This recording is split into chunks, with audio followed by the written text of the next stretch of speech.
Hey, what's good? I'm doing a interesting video for you guys. So I wanted to talk about horsemanship again,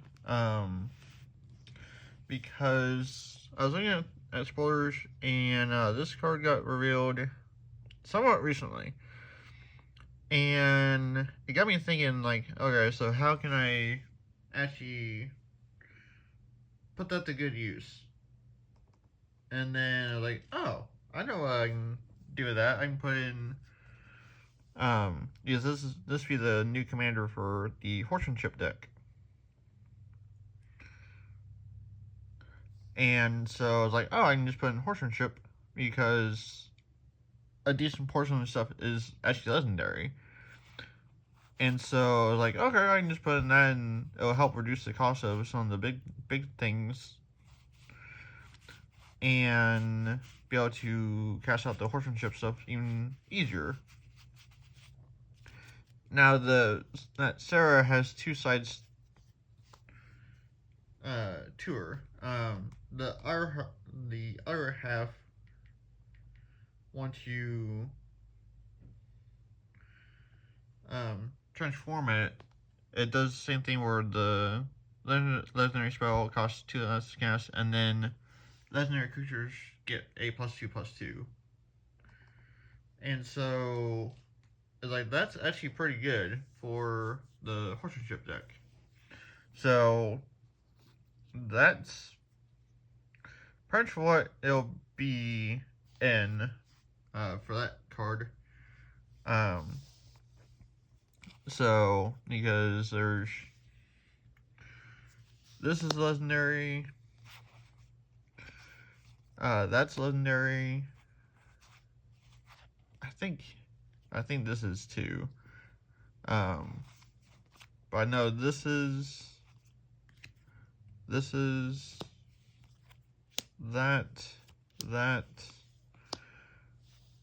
I think I have. Yeah, I need to take one of these out, but yeah. I forgot that I had another one in a green sleeve, so I'll fix that. But yeah, just a decent amount of legendaries that are legendary creatures for the horsemanship deck. So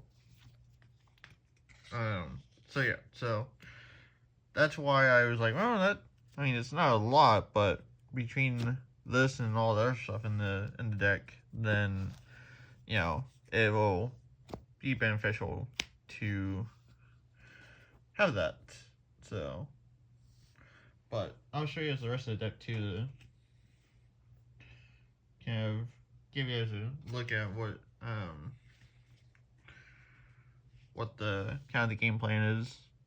So, a couple of horses.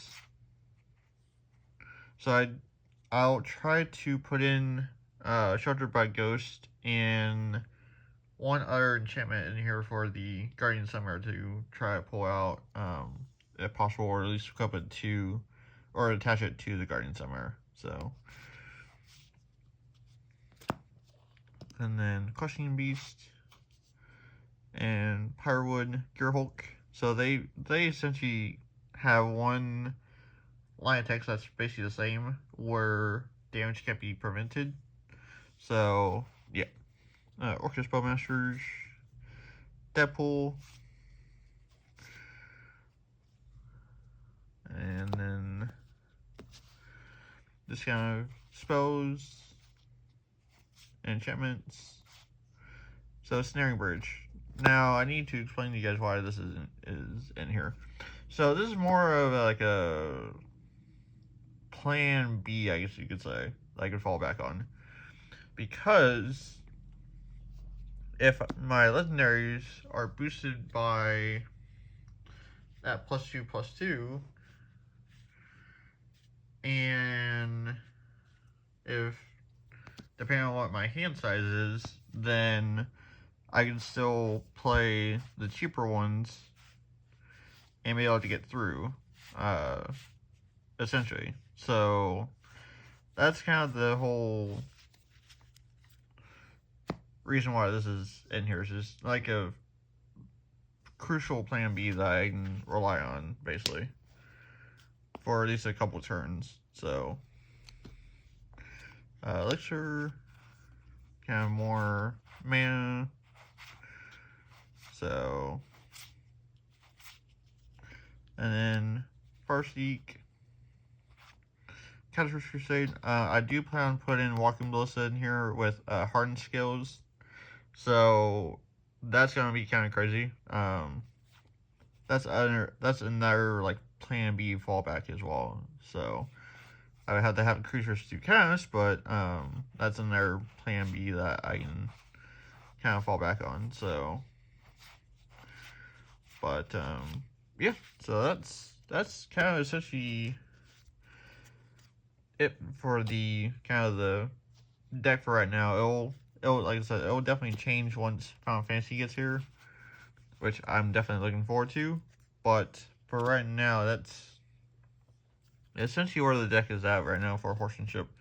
So with the new commander. So how do I think that this deck will do with the Final Fantasy stuff? I think it'll be a lot more better. Because you'll have the Cactar that you can throw in here if you want to. You have, I mean, not all the Final Fantasy spoilers are out yet, but from the ones that I have seen, it'll be definitely a very, very scary deck, because the Knight, or the Saga Knight Odin that can take out one person, that's another way that you can essentially win with the Horsemanship deck. At least take out one person, and then shoot the Cactar at another person. That's another way. So, especially if you make it unblockable and all that stuff too, is like, that's me crazy. So, so yeah, I think the Horsemanship deck is going to get a lot more terrifying as Final Fantasy comes out, and I cannot wait to play this with the Joda as the commander or SpongeBob, and be able to play this deck and just have fear in my opponents for or see the fear in my opponent's eyes anyway, for whenever they see what my game plan is with this. So I think it's going to be an absolutely terrifying deck once that set comes out and I get my hands on a lot of stuff, or well, a decent portion of the stuff. And so I'm so looking forward to this, playing it at full power. So stay tuned for more videos, because I will definitely have a lot more coming with the Final Fantasy set coming out. A lot more different horse variants to look forward to. And then in August, it'll be the Edge of Eternity spoilers and all of that stuff too. And so I'm really curious to see with that set where if there'll be any horse support in there. At least maybe like artifact horses I can see. But anyways, I did a different video over that. So but yeah, so thanks for watching, and I'll catch you later. Alright, there goes.